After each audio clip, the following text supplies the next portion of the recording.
কলকাতা থেকে একদিনেই ঘুরে আসতে পারেন শরৎচন্দ্রের দেউলটির বাড়ি থেকে, যেখানে তিনি জীবনের 12টা বছর কাটিয়েছিলেন।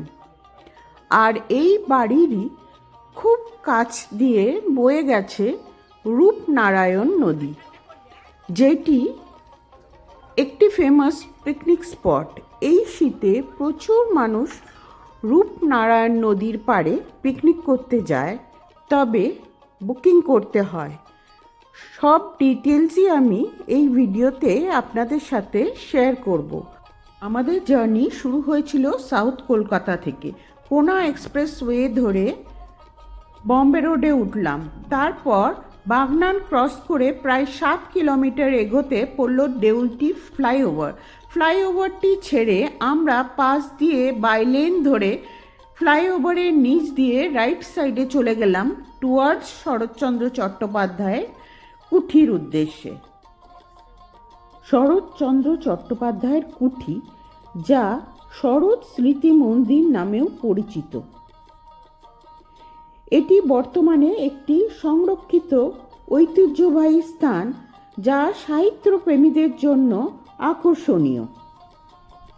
আমাদের ছিল রোড ট্রিপ টু শরৎকুঠি। এই দেউলটির ফ্লাইওভারের নিচ থেকে প্রায় 10 থেকে 12 মিনিট লেগেছিল শরৎকুঠি পৌঁছতে। তবে দেউলটি স্টেশন থেকেও টোটো বা অটো যায় শরৎকুঠি অবধি। ভাড়া পড়ে 20 থেকে 30 টাকা, ডিপেন্ডিং অন দ্য সিজন। তবে এই রাস্তা দিয়ে শরৎকুঠি অবধি যেতে গেলে ছোট গাড়ি নিয়ে আসাই ভালো। বড় গাড়ি বা বাস বা টেম্পো ট্রাভেলারের মতো গাড়ি কিন্তু এই রাস্তায় ঢুকতে পারবে না।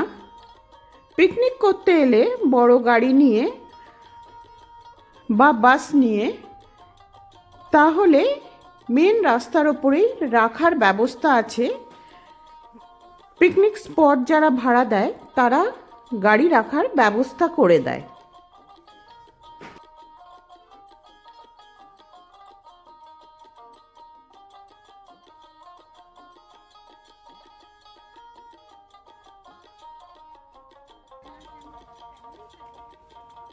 শরৎকুঠি ঢোকার মেন এন্ট্রেন্সের ঠিক উল্টো দিকেই আছে একটি ঘাট বাঁধানো বেশ বড়সড় পুকুর, আর এইটি হলো মেন এন্ট্রেন্স। এই গেটটি খোলা থাকে সকাল 10টা থেকে 12টা অবধি আর 3টে থেকে 5টা অবধি উইন্টারে।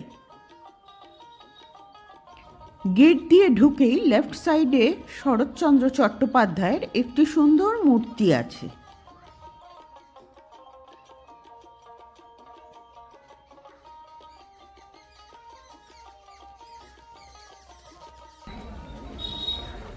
আর গেটটির সোজা চলে গেলে শরৎচন্দ্র চট্টোপাধ্যায়ের বাড়ি, যেটি হলো দোতলা।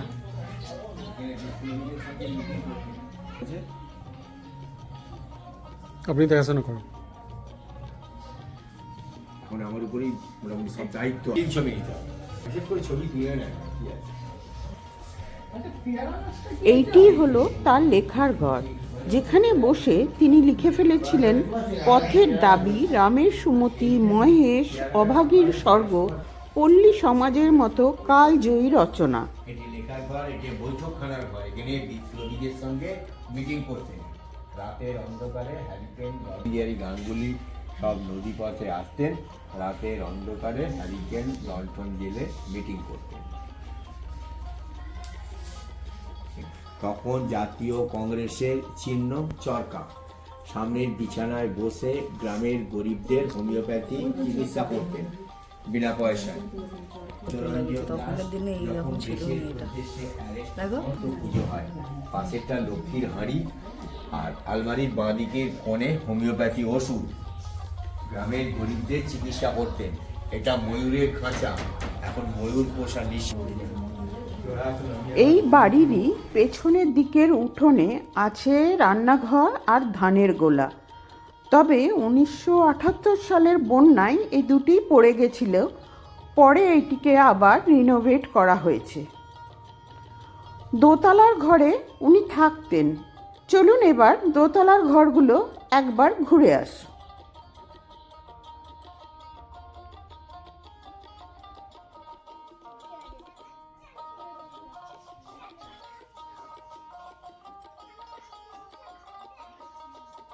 এই বাড়িতে ঢোকার জন্য কিন্তু কোনো এন্ট্রি ফি নেই।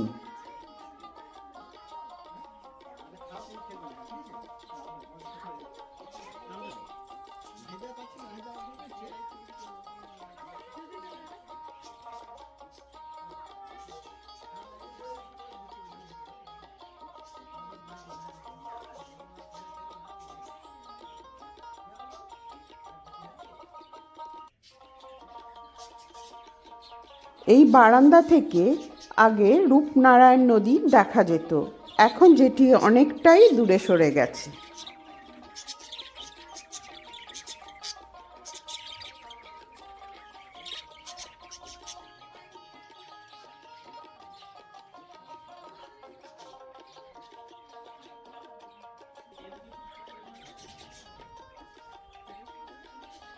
বারান্দার এই সুন্দর মেঝে কিন্তু নজর কাড়ার মতো।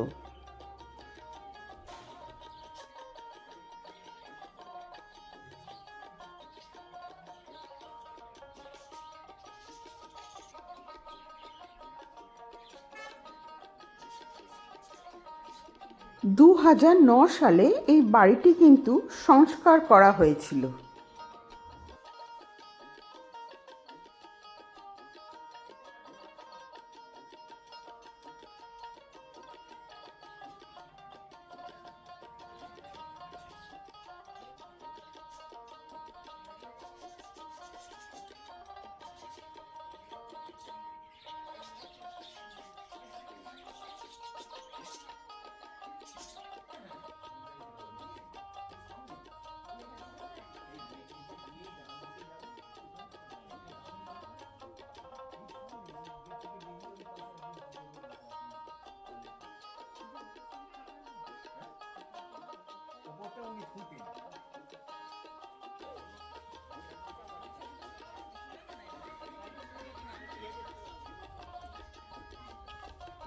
এই বাগানেরই এক কোণে আছে 3টি সমাধি, একটি শরৎচন্দ্র চট্টোপাধ্যায়ের, একটি তার ভাইয়ের এবং আরেকটি তার দ্বিতীয় পক্ষের স্ত্রীর। চলুন একবার সমাধিগুলোও দেখে আসি।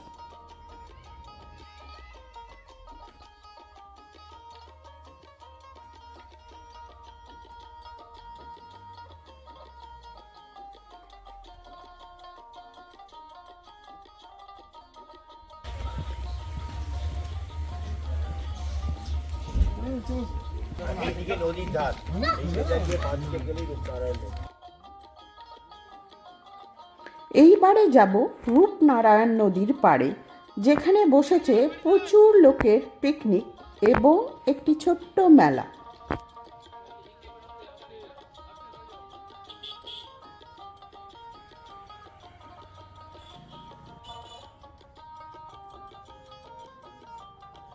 এই পিকনিক স্পটগুলো বুক করতে হয় থ্রু ফোন। কিছু ফোন নাম্বার আমি ডেসক্রিপশন বক্সে দিয়ে রাখব। এখানে কিন্তু ওয়াশরুমেরও ব্যবস্থা আছে। রূপনারায়ণ নদীর পাড়ে বসার জায়গাও আছে, তবে প্রচুর ভিড় ছিল আমরা যেদিন গেছিলাম।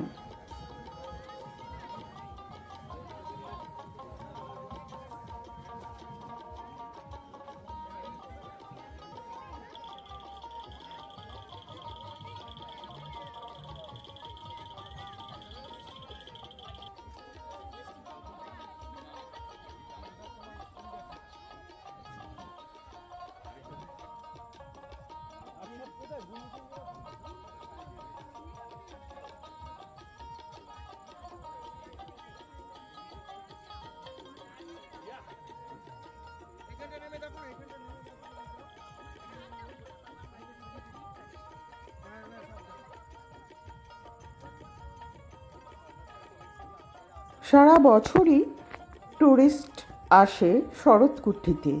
তবে শীতকালে যেহেতু এটি একটি ফেমাস পিকনিক স্পটও, তাই লোকজনের ভিড় একটু বেশিই থাকে।